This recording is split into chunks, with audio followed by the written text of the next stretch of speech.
In the middle of the open sea, there is no landmark, no coastline, only water in every direction, and a ship too small to see from any shore.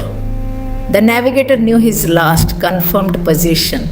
He had sailed 9 days since then.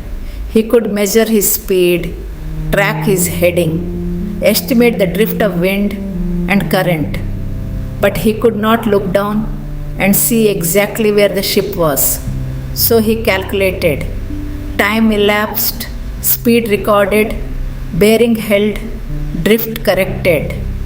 He worked through the numbers with great care. This was not guessing. This was the most disciplined use of incomplete information that navigation could offer. He placed the pencil on the chart and drew a small circle. Not a point of certainty, a circle. The estimated position surrounded by the honest boundary of what the calculation could and could not guarantee.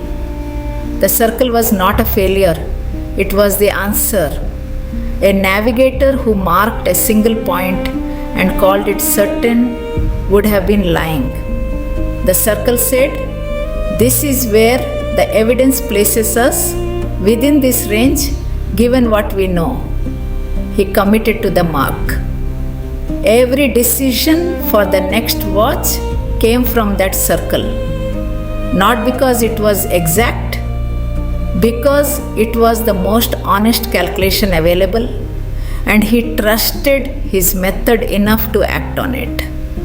When you report a confidence interval in your manuscript, you are doing what he did.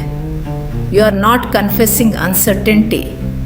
You are stating precisely the range within which your evidence places the true value.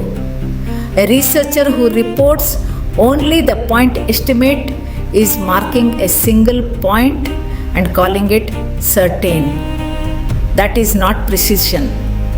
Report your confidence interval the way he marked his chart, as the honest boundary of what your data can support.